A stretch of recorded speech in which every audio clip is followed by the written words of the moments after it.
Loucura. Sonho. Tudo é loucura ou sonho no começo. Nada do que o homem fez no mundo teve início de outra maneira, mas já tantos sonhos se realizaram que não temos o direito de duvidar de nenhum.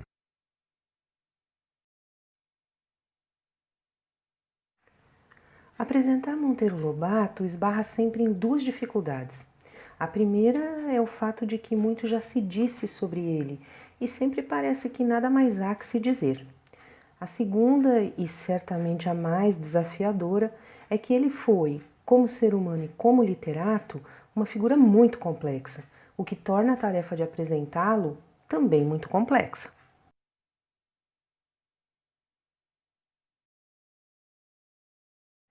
Então, na tentativa de tornar um pouco mais simples essa empreitada, decidimos juntar à nossa voz uma outra voz, a de Tatiana Belink, literata e figura humana certamente tão complexa quanto Lobato, e que compartilhou com ele, juntamente com o marido Júlio Gouveia, um curto tempo cronológico de convivência, mas uma intensa parceria na arte e na literatura.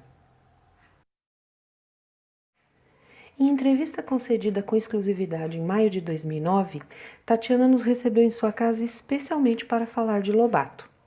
Veja agora como ela se refere ao seu primeiro contato literário com o autor. Aí comecei a minha leitura em português, escolhendo os livros que eu queria. E logo eu conheci Monteiro Lobato, que foi uma descoberta. Realmente foi uma iluminação. Nunca li uma coisa dessas. E olha que eu li coisas boas, né? Mas antes de continuar, vamos ver como essas histórias se cruzaram?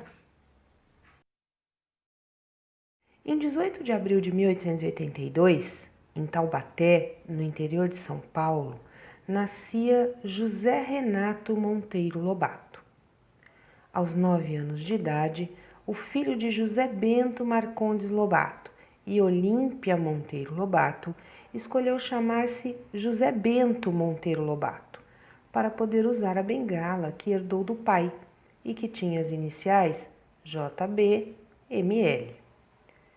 Nunca escondeu sua paixão pela pintura e de como gostaria de ter cursado uma escola de belas artes. Mas, por imposição do avô, entre os anos de 1900 e 1904, cursou a Faculdade de Direito do Largo de São Francisco, em São Paulo. Mal conclui o curso, imposto pelo avô, e já diz: Tentei arrancar de mim o carnegão da literatura. Impossível. Só consegui uma coisa: adiar para depois dos 30 o meu aparecimento. Literatura é cachaça. Vicia. A gente começa com um cálice e acaba a pau d'água na cadeia. Alguns anos depois, em carta ao amigo Godofredo Rangel, afirmou: No fundo não sou literato, sou pintor. Nasci pintor, mas, como nunca peguei nos pincéis a sério, arranjei este derivativo de literatura, e nada mais tenho feito, senão pintar com palavras. Em 1908, casou-se com Maria da Pureza Gouveia Natividade, a Purezinha. E em 1911, o casal se mudou para a fazenda São José do Buquira, na região do Vale do Paraíba, que Lobato herdou do avô, o Visconde de Tremembé, aquele mesmo que o havia obrigado a estudar direito. Lá, o cenário natural serviu como fonte de inspiração para a criação do Reino das Águas Claras, do livro Reinações de Narizinho. Aos poucos, abandonou o direito para se tornar jornalista, escritor, tradutor, editor, ilustrador e empresário. Fundou sua própria editora e publicou dezenas de livros para adultos e crianças. Em 1920, lança seu primeiro livro infantil, A Menina do Narizinho Arrebitado. Foi assim que começaram a nascer as histórias cuja originalidade vinha de uma mistura de figuras bem brasileiras, com a literatura geral, a mitologia grega, os quadrinhos e o cinema. Em 1924, lançou Jeca Tatuzinho, em que o personagem símbolo criado por ele ensina noções de higiene e saneamento às crianças. Um ano mais tarde, adaptou o Jeca Tatuzinho para a promoção de produtos do Laboratório Fontoura. A propaganda chegou a ter mais de 100 milhões de exemplares distribuídos e é considerada uma das maiores peças publicitárias nacionais de todos os tempos. Veja o que diz Tatiana Belink, nossa parceira nessa narrativa, sobre o assunto.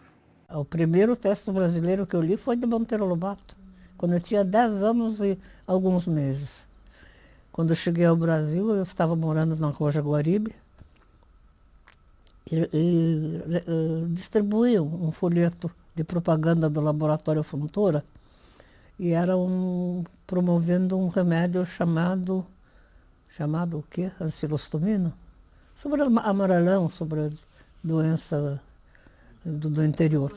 Então, depois eu fiquei sabendo, o dono do laboratório, Cândido Fontoura, né, tio Candinho, era um grande amigo de Monteiro Lobato, que eu não sabia quem era, nem um nem outro. Mas o Lobato escreveu um conto para esse folheto de propaganda do remédio, chamado Jeca Tatuzinho. E foi o primeiro texto brasileiro que eu li. Em 1931, A Menina do Narizinho Arrebitado, publicada em 1920, se torna o primeiro capítulo do lançamento Reinações de Narizinho, passo importante no rumo de um de seus maiores desejos. Ainda acabo fazendo livros onde as nossas crianças possam morar. Neste livro, O Sítio do Pica-Pau Amarelo, O Reino das Águas Claras e Emília se imortalizam. Ouça o que a nossa conarradora diz sobre a boneca de pano que, depois de tomar uma pílula, começou a falar. Mas essa Emília, que me fez desistir de ser bruxa, né? No que eu conheci a Emília, eu disse, não, bruxa não mais, agora eu quero ser Emília porque é muito melhor do que bruxa. É uma bruxa, é uma bruxinha. Bruxinha de pano, né? Dizem. Mas é criança, e é adulto, e é inteligente, e é contestadora, e é atrevida, e é quando quer malcriada, quando quer é boazinha, tem muita ética. Eu sabia o que era ética, viu? Já sabia, por causa de leituras. E é dessa que eu gosto e é essa que eu quero ser na vida. Então estou tentando ser Emília na vida até agora.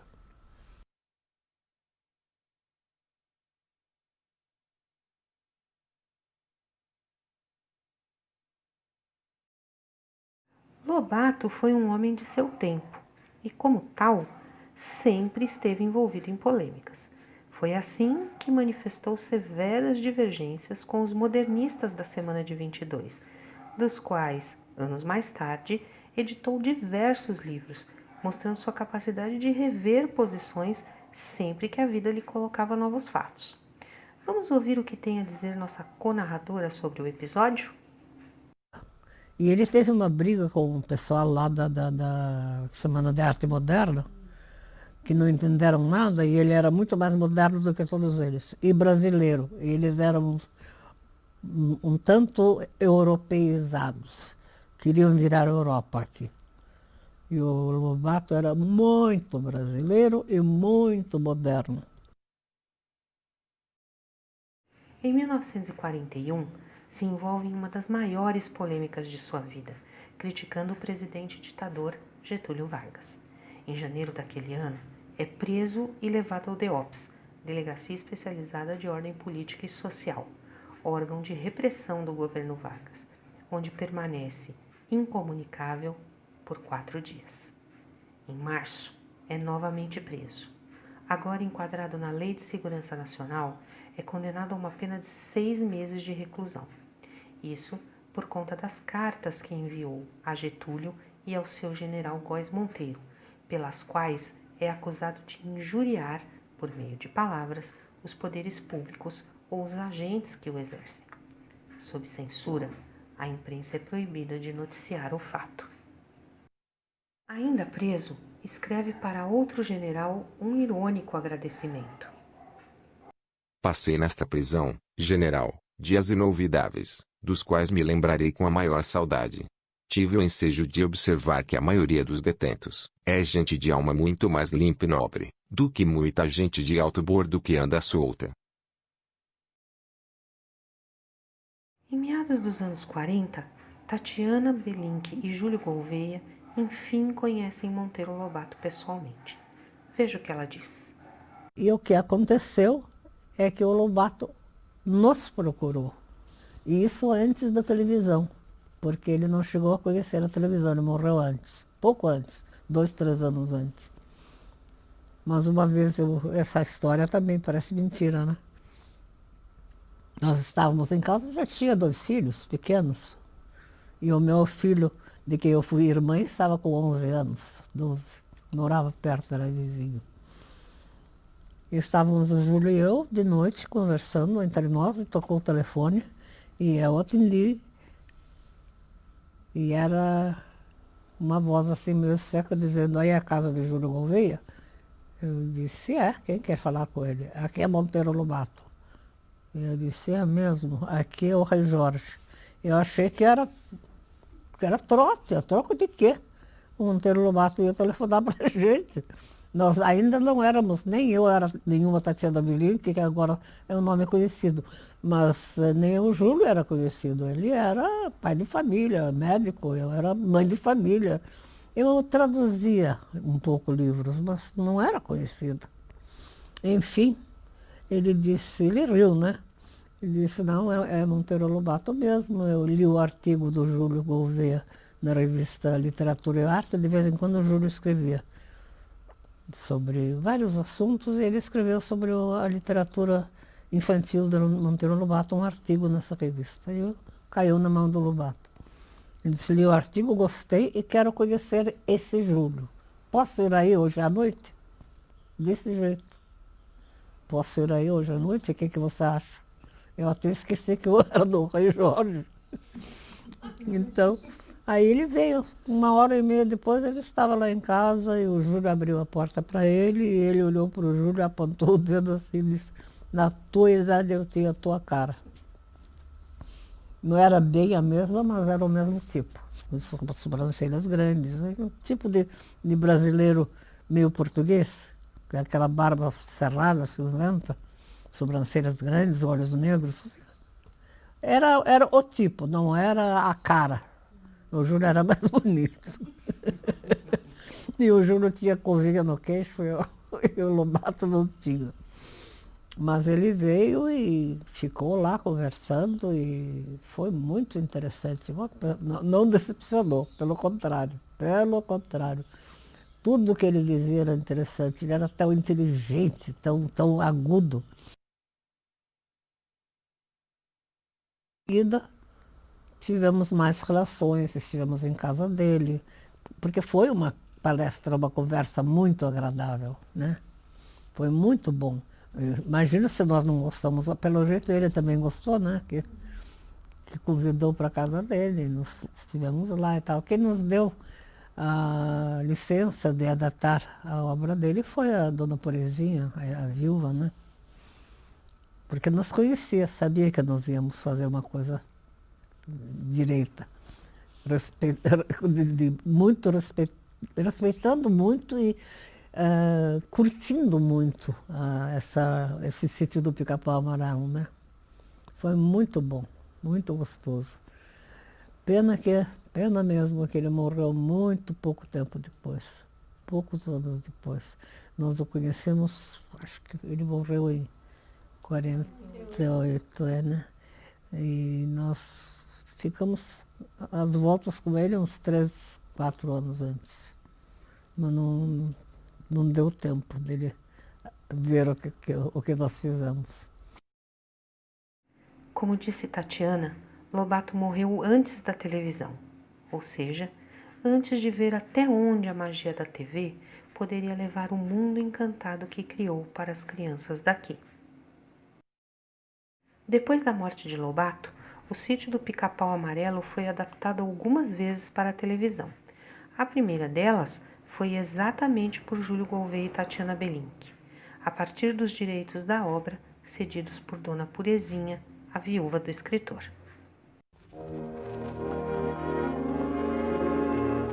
Numa casinha branca, lá no sítio do Pica-Pau Amarelo, mora uma velha de mais de 60 anos. Chama-se Dona Teresa. quem passa pela estrada e a vê na varanda, na sua cadeirinha de balanço, de cestinha de postura ao colo e óculos de ouro na ponta do nariz, segue o seu caminho pensando: que tristeza viver assim, tão sozinha neste deserto. Engano!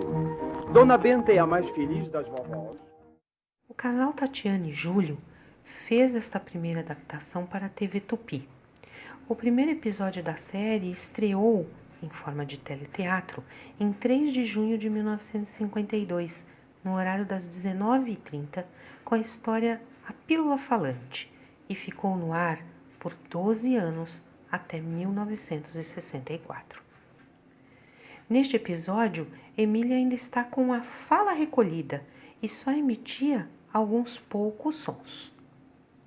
Ouviu, Emília? Pedrinho vem amanhã. Eu vou já buscar seu vestido novo e vou arrumar você lá no riacho. É mais gostoso. Vamos.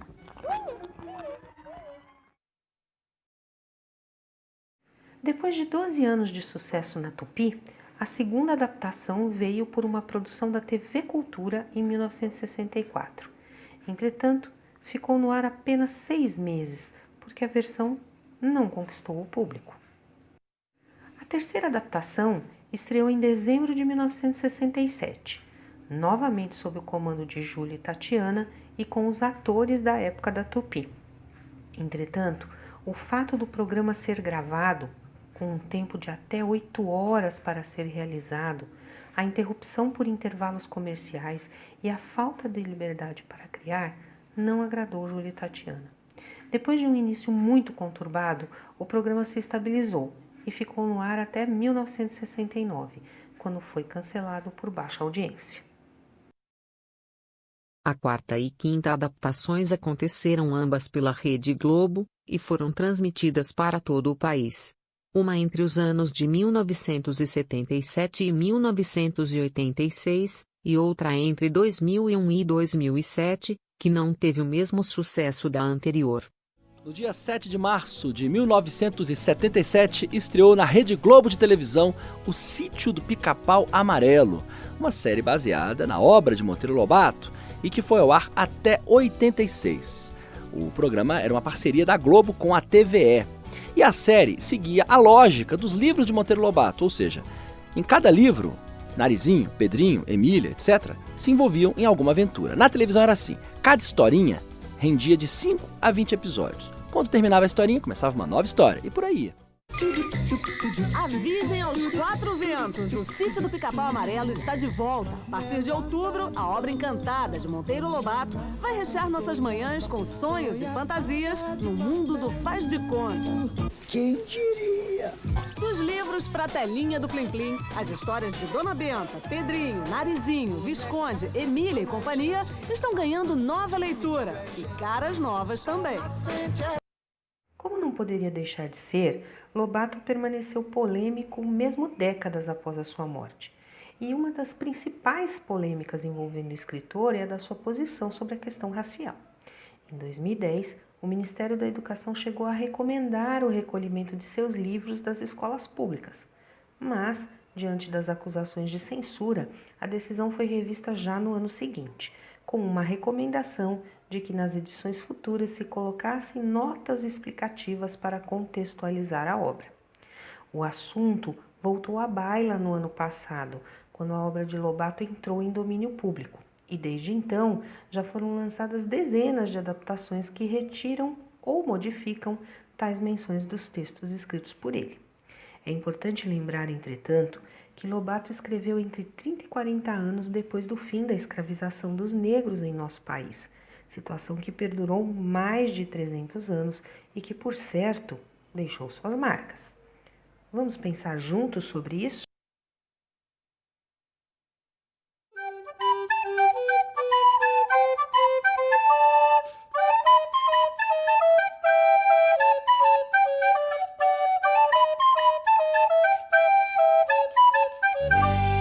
Acho que outro tema polêmico que a gente podia abordar, também nessa perspectiva de entrar na briga, refazer, repensar, é a questão do racismo do Monteiro Lobato, né? Nós vamos em 2019 falar muito de Monteiro Lobato Por outro lado, no Brasil, desde o final dos anos 70, anos 80, a discussão dos direitos civis fez com que a gente prestasse atenção de que a questão da escravidão não é um tema do passado, né? Que o nosso presente está cheio, lotado de passado, e que nós não só herdamos da escravidão uma agenda discriminatória, racista, desigual, como também nós estamos atualizando essa agenda. Então, assim, por exemplo, como Lobato refez a sua opinião sobre o sertanejo, né? Ou seja, que introduziu o tema da classe social, por exemplo, o tema da higiene. Acho que a questão da raça também é uma questão que Monteiro Lobato vai também alterando, ou não? Eu acho que sim. Eu acho que essa questão é talvez a mais polêmica e a mais interessante de se discutir. E por isso que eu acho que talvez seja a grande forma de você discutir Lobato hoje. É você ler Lobato e ler Lobato do jeito que ele escreveu. Concordo. Porque você apagar esses rastros do preconceito na cultura brasileira é você desqualificar toda a luta política dos negros, como teria sido você transformar todas aquelas mulheres objeto da literatura do século XIX em mulheres independentes. Eu gosto de fazer um paralelo entre a luta dos negros e a luta das mulheres. Eu acho que as mulheres chegaram muito adiante porque elas não apagaram todo o preconceito e a discriminação que elas sofreram. Por isso que elas chegaram onde chegaram. E eu acho que o movimento negro discutindo Monteiro Lobato cumpre essa função. E Lobato cumpre a função de dar a chance de se discutir isso. É verdade, sim. A Emília xingava a Anastácia o tempo inteiro de negra beiçuda. Ou seja, isto acabou no Brasil? Ou você continua achando que nega beiçuda, chamar uma negra de nega beiçuda é uma coisa legítima? Eu acho que é ótimo discutir isso. Eu concordo totalmente com você, mas é que a gente não deve apagar o que o escritor escreveu, né? Ou seja, é muito importante que a gente deixe para que a gente consiga, enfim, engrossar essa luta. Ao contrário, não esconder essa luta. O que eu não gosto do discurso politicamente correto é que você troca 6 por meia dúzia, você continua pensando, apenas não fala, né? Eu acho que é melhor falar e debater. Aquele momento me deu uma coisa equivocada, que foi uma raiva imensa do Monteiro Lobato. Por que equivocada? Porque Monteiro Lobato estava no seu tempo, estava no seu momento. Mas um homem que escreve que um país se faz com homens e livros, que funda uma editora, que cria um mundo de fantasia, eu queria cobrar dele, em 1991, uma coisa que em 1940 não aconteceria. Seria uma coisa que eu dizer, né, que Aristóteles era machista, porque lá na sua obra política, há 2.500 anos, ele diz que as fêmeas sempre são secundárias. Eu não posso dizer agora que Aristóteles é machista. Eu posso dizer de mim, se eu falar isso, que eu sou machista. Mas não posso dizer isso do Aristóteles. O pensamento dele está numa outra época. Eu demorei para engolir direito a história de que o Monteiro Lobato havia feito isso.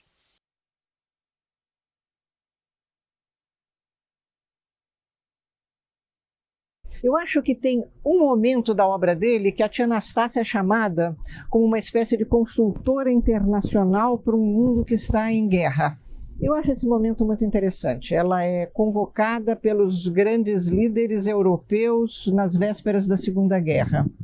E também tem um outro momento em que a tia Anastácia, ela está lá andando de carrinho e a dona Benta vem e quer andar, ela diz, paciência, assim, nego também é gente. Eu acho isso fantástico.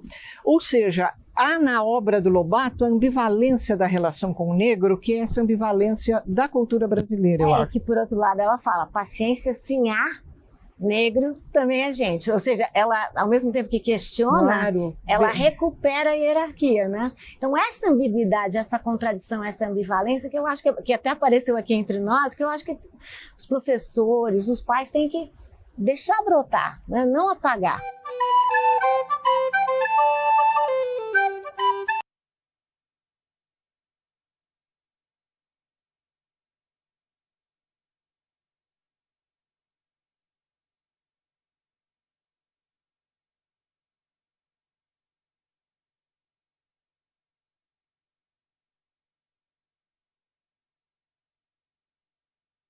A discussão é uma discussão sui generis, porque é uma das primeiras vezes que ela se coloca, primeiro, no próprio país, né, na própria educação, na própria literatura, mas, fundamentalmente, é a primeira vez que se tem essa informação de que ela chega ao Supremo. Né? Então, é uma das poucas oportunidades em que a lei terá que se posicionar sobre se, de fato, estamos tratando de um conteúdo racista e se, por ser racista, ele poderia prosseguir ou não nas finalidades que se pretende, ou seja, um livro que entre na sala de aula para cumprir os seus objetivos. Discutindo é o seguinte, olha, vamos contextualizar o que está posto no livro de Monteiro Lobato, de Nina Rodrigues e de tantos outros, não é? E, da mesma maneira, vamos preparar o professor para que ele possa não só trabalhar com esse tema, mas como fazer a explicitação dessa contextualização na sala de aula. Quer dizer, não se trata de proibir o livro? Não, de maneira alguma. O livro. De maneira alguma. É identificar esse livro, o Conselho Nacional de Educação, ou o Conselho Nacional de Livro Público, identificou que tem qualquer tipo de conteúdo racista? Identificamos e tem. Bom, então qual vai ser a condução ou o tratamento para uma obra dessa natureza, independentemente de quem seja, ou seu autor? Primeiro, ela vai ter que ser contextualizada. E segundo, o professor na sala de aula tem que ser qualificado para explicar isso. A regra tem que ser, se houver racismo, sexismo, qualquer discriminação em razão de origem, em razão de diferença de qualquer natureza, religiosa, aparece muito a discussão religiosa. Eu acho que qualquer coisa que contraponha isso, coloque-se do lado da lei. E se tem uma lei dizendo, então nós temos que adaptar a lei. Agora nós estamos dizendo outra coisa, como fazer?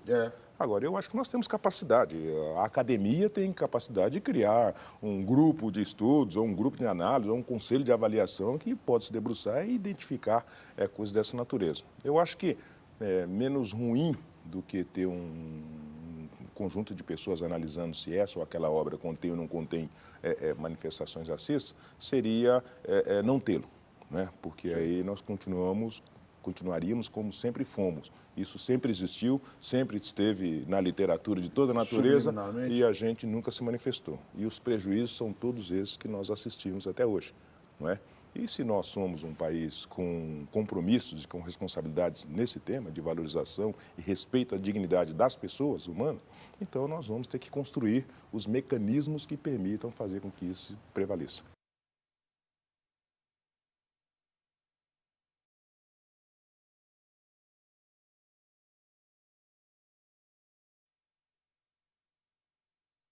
Pensa, as pessoas não sabem, mas criança pensa muito, não manifesta muito, até porque tolhem demais.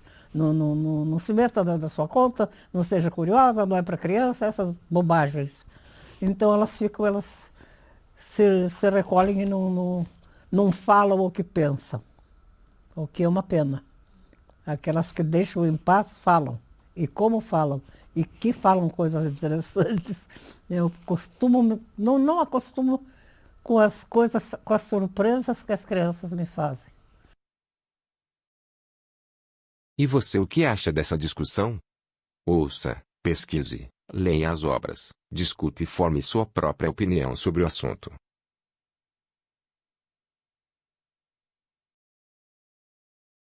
Nossa, eu sou um grande fã do Lobato até hoje. Até hoje.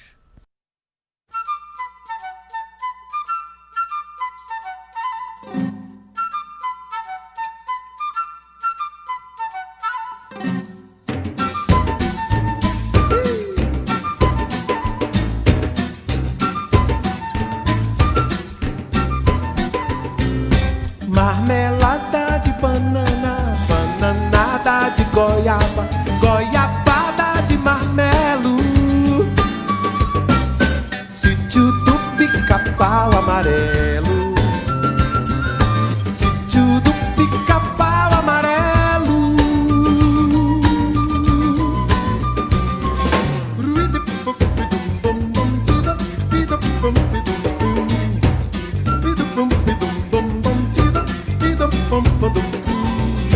Boneca de pano é gente, sapuco de milho é gente, o sol na